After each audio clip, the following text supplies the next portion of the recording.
विकसित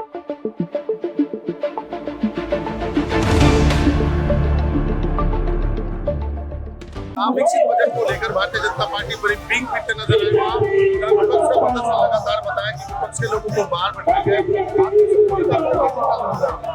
जो ढिंढोरा पीट ले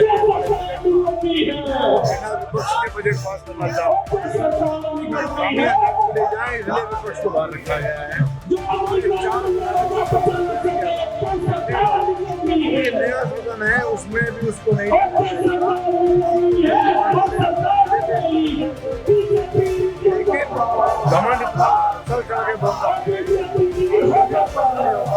उन 4 विधायकों को सदन के अंदर नहीं जाने दिया जा रहा। उसी के लिए हम लोग वहाँ प्रदर्शन कर रहे हैं। सारे विधायक बाहर बैठे हैं, लेकिन 4 विधायक नहीं जाएंगे तो हम ही अंदर कैसे जाएंगे? और 4 विधायक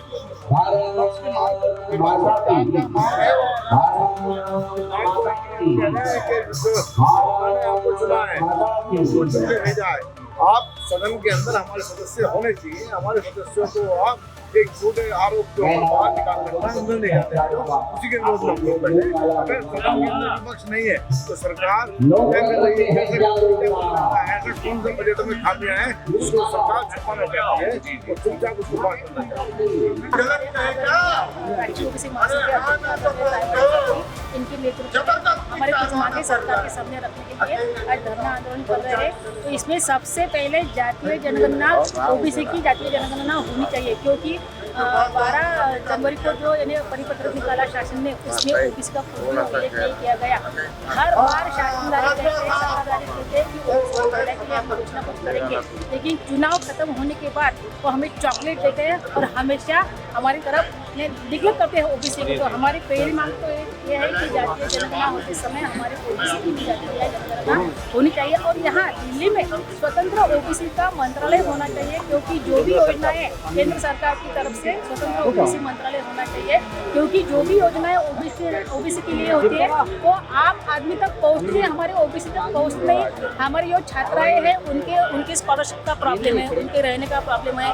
ऊंची शिक्षा के लिए जब हमारी बच्चियां घर के बाहर निकलती है तो उनकी सुरक्षा को लेकर उनके माता पिता को बहुत बड़ा प्रॉब्लम होता है कि हमारे बच्चे हम कैसे बाहर निकाले। यहाँ की हमारी देश की एक राष्ट्रपति महिला है। हम राष्ट्रपति जी को भी निवेदन देना चाहते हैं कि महामहिम राष्ट्रपति जी, आप एक महिला हो तो इस देश में बेटी बचाओ बेटी पढ़ाओ का नारा गूंजता है, तो क्यों हमारी बच्चा जब घर से बाहर निकलती है तो असुरक्षित महसूस करती है।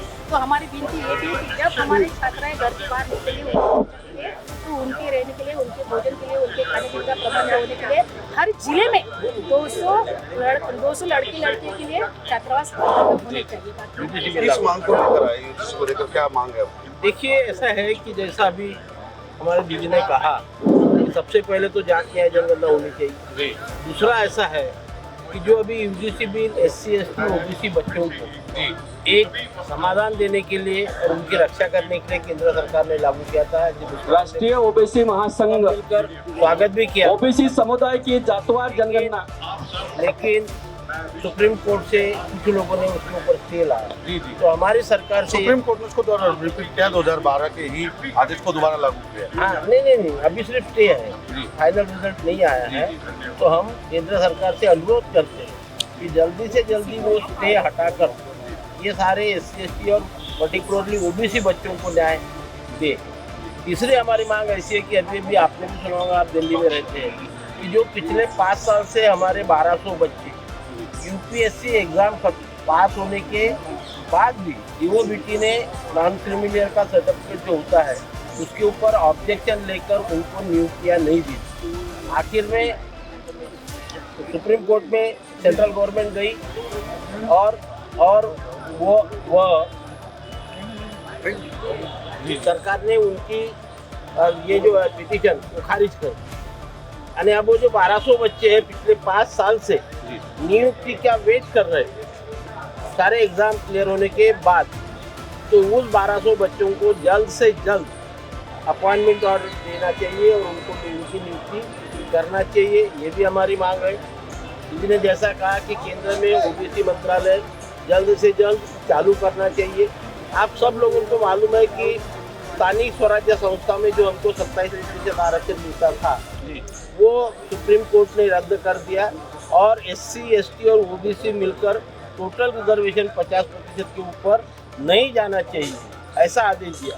तो उस कारण OBC को जो 27% आरक्षण मिलता था वो कम हो चुका है। वो पूर्ववत 27% रखने के लिए संविधान के कलम 243 B6 और संविधान के कलम 243 P6 में बदल करके अमेंडमेंट करके पूरे देश के OBC को स्थानिक स्वराज्य संस्था में 27% या लोक संख्या के अनुपात में रिजर्वेशन केंद्र सरकार ने देना चाहिए, ये भी हमारी मांग है।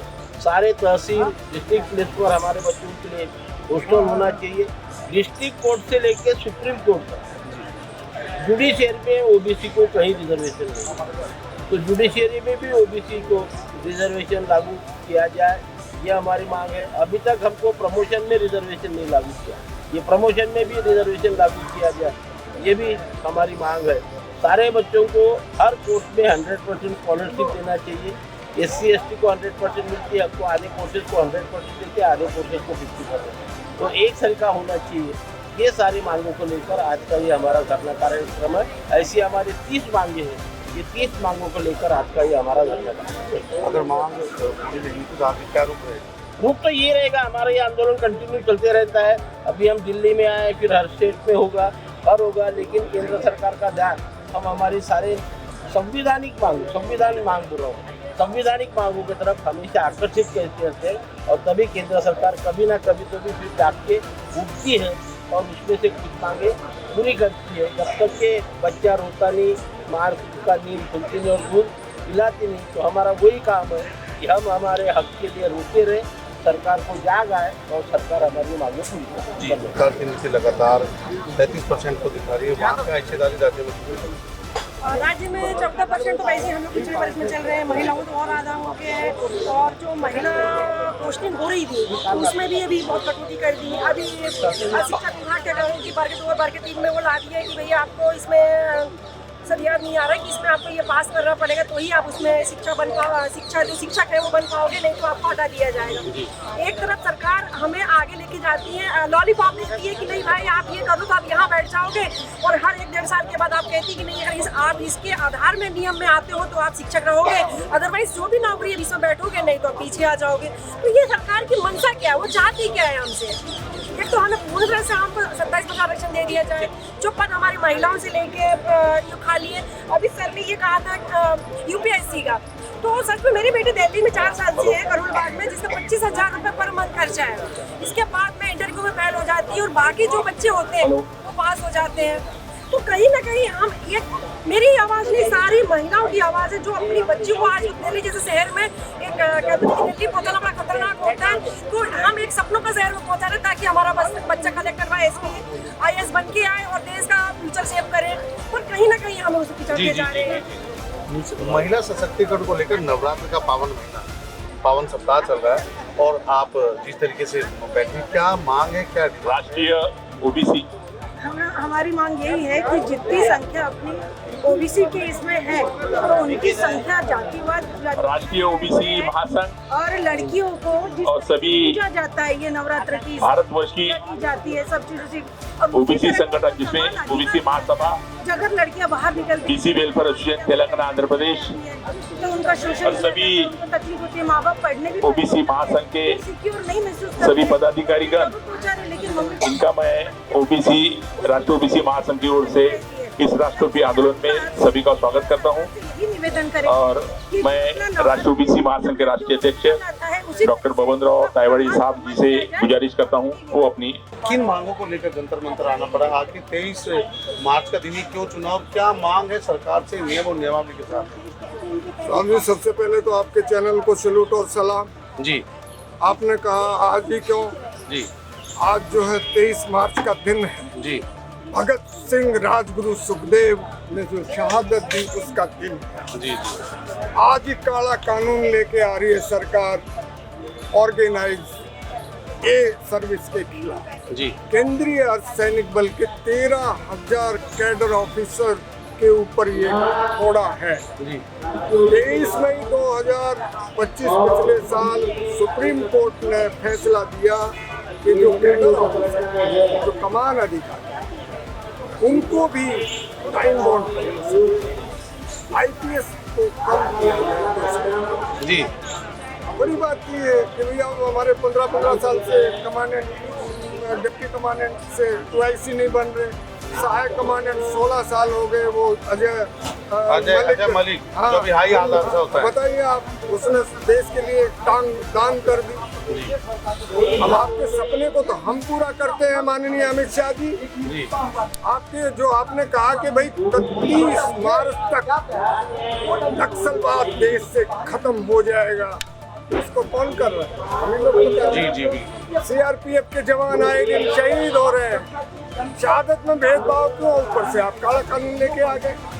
तो इसी के विरोध में आज सैकड़ों IG, ADG, DIG, commandant rank के अधिकारी यहाँ आए, वीरांगनाएं आई, परिवार आए। अब किसके लिए? कि भाई ये काला कानून ना।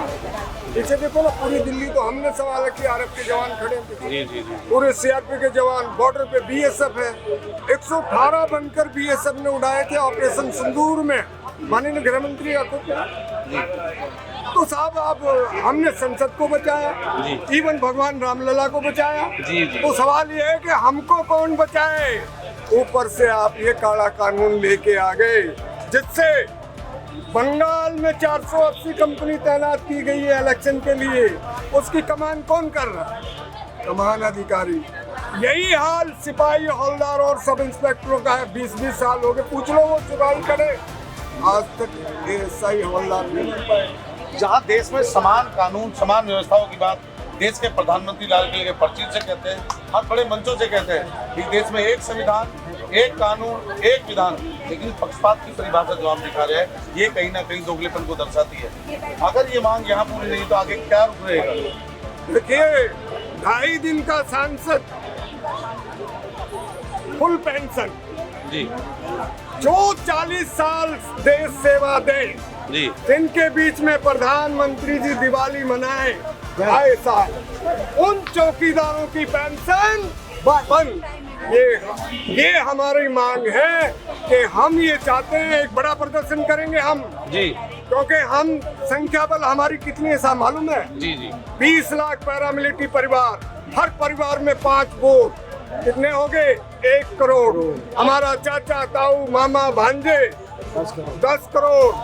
टोटल पॉपुलेशन की 5% वोटिंग हमारे पास है, क्योंकि पैरामिलिट्री की बॉर्डर से लेके संसद से लेकर सबकी हम ही तो चाक चौकसी कर रहे हैं। तो साहब आपका नाम? मेरा नाम VS करना, मैं CRPF से बेटा जी। हम लोग 10 साल से करीब ये मूवमेंट में है तो ये गवर्नमेंट कुछ कर ही नहीं रही जी। जो 2014 में आई उससे कुछ भी नहीं हो पा रहा, ना मेमोरेंडम मिलने के लिए, ना होम मिनिस्टर, ना बाकी छोटे मोटे सैनिक सेना और सम्मान के लिए प्रधानमंत्री कहते हैं मेरे दरवाजे 24 घंटे के लिए, तो क्या है सोचिए? देखो हम 10 साल से उनको अपॉइंटमेंट मांग रहे हैं, अपॉइंटमेंट नहीं दिया, होम मिनिस्टर भी नहीं दे रहा। सर आपका नाम? विनोद शर्मा। कहाँ से आए हैं? मैं हरियोगढ़ दिल्ली से आया। किस डिपार्टमेंट से आप? मैं BSF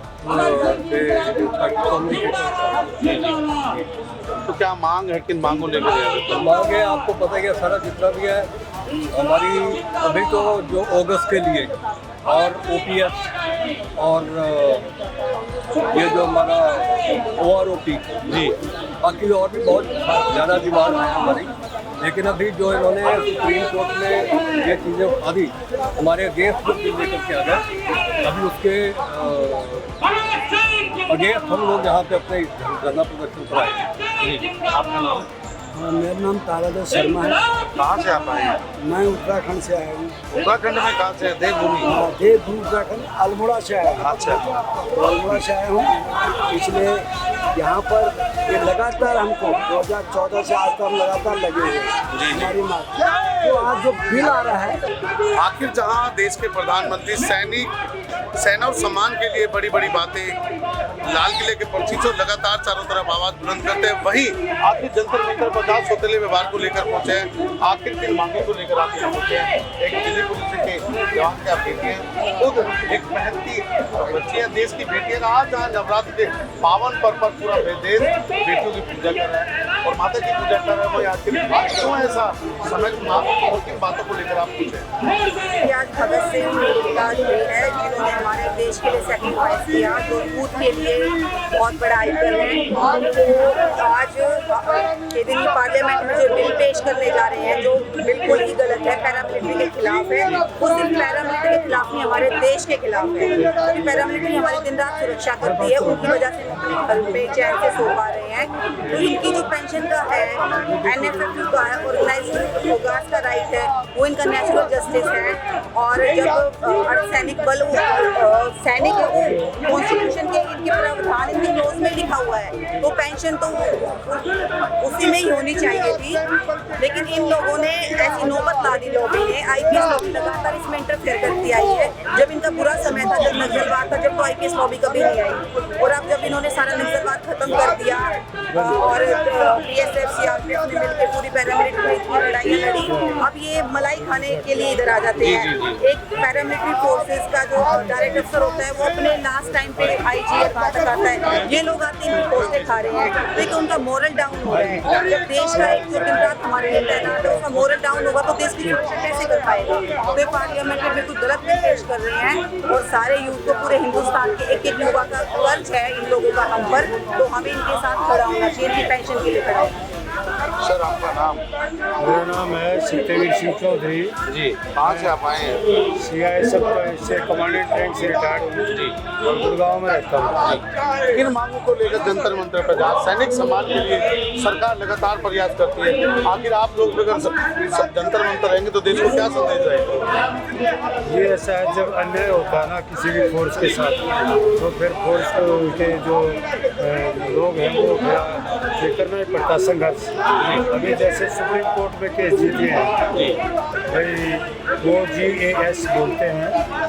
GAS एक ऐसी स्कीम है जो हमारे को मिली है 2019 में, वो मिलनी चाहिए थे 1986 से, ठीक है। लेकिन IAS IPS और दूसरे जितने भी हैं उन सबको 1986 से मिली हुई है, हमें वो मिली है अभी 2019 से। वो केस फिर आगे जीते हम लोग, सुप्रीम कोर्ट में जीते हैं। उसके जीतने के बाद भी जो IPS है वो सोचते हैं भाई हमारी डेपुटेशन ज़्यादा रहनी चाहिए और इनके कम मतलब वो इनके अफसर कम बने।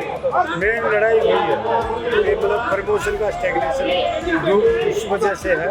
तो इस तरफ बहुत सरकार को ध्यान देना चाहिए कि भाई पैरामिलिट्री के जो भी डायरेक्टर असिस्टेंट कमांडेंट है या सब इंस्पेक्टर या सिपाही है उसको हर 5-6 साल में प्रमोशन तो मिले, लेकिन वो मिल नहीं रहा।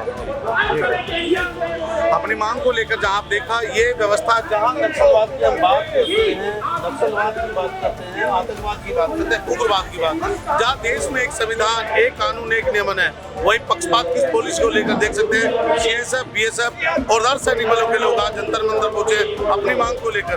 आखिर कब ये अन्याय की प्रणाली बंद होगी जहाँ सैनिक सम्मान को लेकर एक बड़ी स्थिति सामने दर्ज आती है?